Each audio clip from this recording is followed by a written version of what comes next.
Hello and welcome into your Bruins fan review for Game 3 of the Eastern Conference Finals against the Carolina Hurricanes. Now, before we talk about the actual game, we have to talk about the elephant in the room, and that is Tuukka Rask. I'm not going to read you these quotes. If you want to pause them and read them, I picked them out of a few articles that I was going through making this video. Picked the picture from the Twitter statement from the Bruins. Wants to be with his family during this time, just had a newborn. Understood. Has 2 kids at home along with that newborn, and he wants to be with his wife just to support them, and understood. It's a weird time in the world, so you do have to respect it. At the same time, respecting his decision, you as a fan, you are upset, and you should be upset. Your $7 million goaltender who makes you a better team, gives you a better chance to win, just left. And I understand where the anger comes from, and on the human side of it, I also understand. But this is a fan review, so, I am not the happiest about this. But, you just got to take it and move on. Because in the NHL, in the playoffs, you always have to deal with injuries. No matter how far you go, you almost always deal with injuries. Sometimes they take a player out of the lineup. Sometimes they hinder a player's performance on the ice. We're just going to have to look at this one like it's an injury. And the Bruins are a team that let up not a lot of high-quality scoring chances and play very good defense. So this isn't something they can't overcome. Yaroslav Halak was a great backup this year, ranked 11th in the league in save percentage, and that goes to show that on a night-to-night basis, playing throughout the season, Yaroslav Halak was capable. And it shows you that the Bruins can win with Yaroslav Halak, so I'm not hugely concerned. I do think Tuukka gives us that extra chance, and it's a bummer, but it is what it is, and you got to move on and look forward, which we will. So to the hockey. Okay, Bruins take the game 3-1. Huge win. If they had lost this game, probably would have been down on their chances of winning the series, but they win. They only have to win 2 more games to advance against the Carolina Hurricanes, who lost Andrei Svechnikov. That's a really tough blow, a really tough fall from Andrei Svechnikov. Twisted his knee awkwardly, was jostling a little bit with Char in front of the net. He toe picks, goes down, and his just knee collapses. And as someone who's torn their ACL playing hockey before, I can relate. It's a terrible feeling. You know it immediately. I'd be shocked if this guy comes back at all for the playoffs. There's no chance. He tore something, man. He's out a few months. But so it's really going to be interesting to see how Carolina handles their top 6, because he's clearly one of their 3 best offensive players: Tavo, Sebastian Aho, and Svechnikov. So that's a huge blow, and it's going to make this a very hard challenge for the Canes going forward. I will say, game flow. Bruins definitely came out struggling this game. Took a penalty right off the bat. 12 seconds into the game, Marchand trips Aho. We killed it off. 4:27. The Canes would take 4:27 into the first period. The Canes would take a penalty. Trocheck slashes Clifton. We kill it off. 15:28 into the period. Bjork slashes Tavo. Bjork would have a few penalties tonight. Amazing 2-on-1 chance on the penalty kill, but from 63 and 37, Brad and Patrice almost score. Killed off though by the Bruins. 17:40 into the period. Halak stops the puck on the line, pushes it over the line. Is it before the whistle? Now, controversy here. I can see people saying the whistle went. You can't see exactly where the puck is. I mean, if you look at that. Okay, so this is what I did. Look at the bottom right picture. That is where the whistle is blown. Look at the top right picture. That is where the puck crosses the line. And as you can see in the bottom right picture, he is further along his path, the guy in Carolina right there, than he is in the top right picture. I think this was a goal. I think the Carolina Hurricanes should have been up 1-0 here.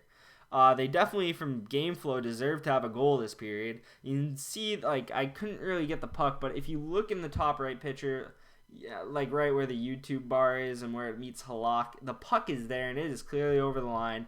But you really have a tough time seeing it because of the Bruins' black part of their jersey here. But I think Carolina has a raw deal with the officiating here, because I think they got robbed of a goal either way. 17:58, penalty on TVR. Trevor Van Riemsdyk didn't play much tonight. High stick double minor. Swung right into Nordstrom's mouth, and I think bloodied either his mouth or his nose. I couldn't tell. Half of the pen would be in the first period. Half of the pen would be in the start of the second. And we go to the second period. Carolina clearly dominating play, but the Bruins have a great opportunity to flip momentum with a goal, and that's exactly what they do. I think this might have been a set play here. So basically, the faceoff is won. Bruins sink into their own zone. Krug with the puck passes up to Krejci. Krejci goes over the blue line, and look at the top right picture. You can see Brad Marchand running a streak route like an NFL wideout down that left side.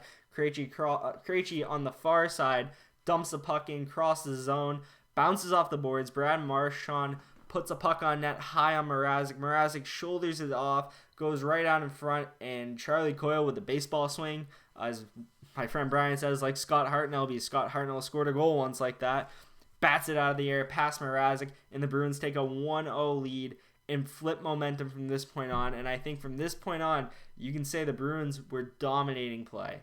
Absolutely dominating play. We then go on. Missed high stick from Lindholm on Dougie. Dougie got high sticked in the face twice tonight. Neither called by the officials. Raw deal for Carolina there as well. 8:27, minutes after Hamilton got slashed in the face, gets called for tripping Lindholm, the guy who high sticked Dougie in the face. Kind of funny, in a sick way if you're a Carolina fan, but in a funny way to me because I'm a Bruins fan. Killed off by the Carolina Hurricanes. Bjork, a second penalty. Believe he has one every period. Slashes Niederreiter. Hard to get ice time where you're almost in the box for half a period, Bjork. 15:49 into the period. Fleury pen interference on Kasha breakout. You had to call this one. It was going to be a 2-on-1 for the Bruins. Fleury, I'm not sure he intends to interfere with Kasha, but he does, and it takes away a 2-on-1, so he goes to the box. Carolina would kill it off. 19:31 into the period with less than a minute left. Lindholm cross-checks McGinn. So Par Lindholm to the box. The beginning of the power play would start in the end of the second period and go into the beginning of the third. Great second period for the Bruins. Outshot the Canes that period 20-8. 20 shots in one period. Absolutely shoving the play down their throat. Bruins would then score a minute and 16 seconds into the third period. Now, you gotta admire... I took three pictures here because you got to acknowledge each part of this play here. So on the top right, we'll start at the top right. McAvoy with a great poke check on Morgan Geekie, I believe that is. Morgan Geekie. I don't know what his first name is. It's Geekie. Great poke check. Goes out to about where Coyle is in the bottom left. Necas goes at him, Nachas goes at him, dives into him, tries to get the puck, understandably so. The second guy who dives in, Vinny Trocheck, horrendous pinch. You're playing the point, or you're covering for a defender. You're not covering for a defender because you're on the power play. You're just playing in that position. You have to stay back there. He does not. Coyle and Corrali go off to the races against Vodinen. Coyle with a slick pass through Vodinen, or a shot pass, I should say, through Vodinen's legs. Coyle beats Trocheck, who pinched, and tips it in past Mrazek. Mrazek being left out to dry here again. Bruins with a shorthanded goal, and you would think with the game flow, a shorthanded goal against, that has to feel like a dagger early in the third. However, Anders Bjork, 5 minutes into the third, takes another penalty, and I know the goal has nothing to do with him, but he, 3 times in the box tonight. He only played like 7-8 minutes on the ice tonight, and with the way Studnicka looked, with the way Lindholm filled in on the fourth line, with the way Corrali played on the third line, when Pastrnak comes back, you may see Bjork sitting in the stands. And it might be good for him because he just hasn't had the scoring touch yet. Maybe it'd be good to give him a night off and then let him back into the lineup when inevitably he has to fill in for someone who falls off a little. It happens with the younger players like that who are don't have supreme talent. Like Bjork is a good talent. He's inconsistent and he should not be avoiding being scratched in this situation. I think he might be if Boston comes back. It wouldn't bother me at all. But anyway, this power play is a goal for Carolina, actually. And it really has nothing to do with what Carolina does. So the puck gets dumped in. Halak gets the puck behind the boards. The pressure comes in. He decides to hum it up the middle of the ice. Aerial pass. Niederreiter gets the gift of his life. Look at him in the bottom left. I wish I could see what his face looked like because it was probably shocked that puck was coming at him. And then you can see in the top right, slides it in, essentially an empty netter.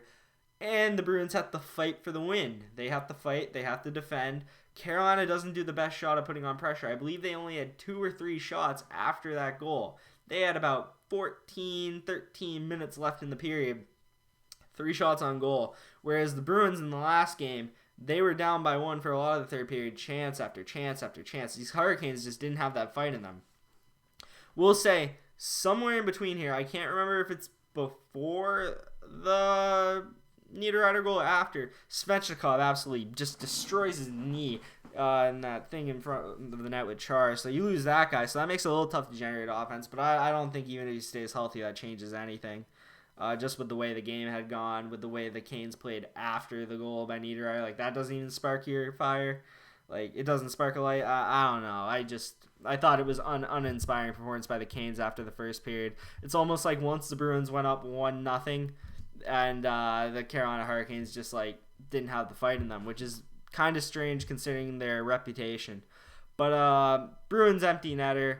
I don't usually acknowledge much of empty netters, but just look at where David Krejci is in the top right. Look at Marchand, how he's a little behind the defense here. Look at where that pass. I paused it right where the pass landed. Marchand has already beat the defender there and puts it in the empty net. What a beautiful pass by David Krejci. Playing so good in the first 3 games. I don't have the points in front of me, but he has multiple points. He has more points than games.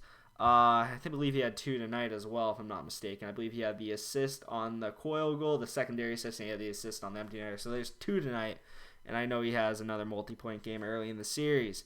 Some thoughts on the game. Cliffy Hockey should say. Clifton should stay in the lineup. Better than Lozon. I don't think anyone's going to challenge beyond that. Lozon, good young prospect, maybe next year, but or if someone gets injured.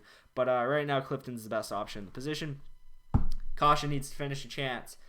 I mean, this guy is just Corsi heaven, but he just hasn't put the puck in the net. And it's starting to bother me a little when players create that many chances. He's due. He'll score by the end of the series, but I hope he scores multiple by the end of the series because with his effort, he deserves more, but he just hasn't got them yet. I think McAvoy is their most important player. Just watching the games, I mean, he's the rock at the back, the most complete defenseman on the team, most important defenseman on the team.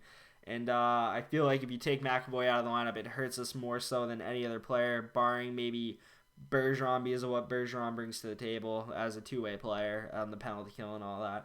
But I think McAvoy is just like such a good player, and I just had to praise him here. Also have to praise my man Charlie Coyle from Weymouth. Man, what a great power forward center to have on your third line. What a luxury that is to have Charlie Coyle playing the third line.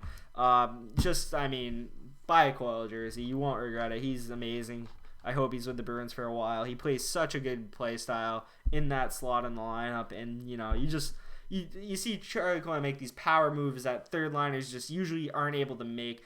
That it's top 6 worthy, but he just flourishes in that third line role.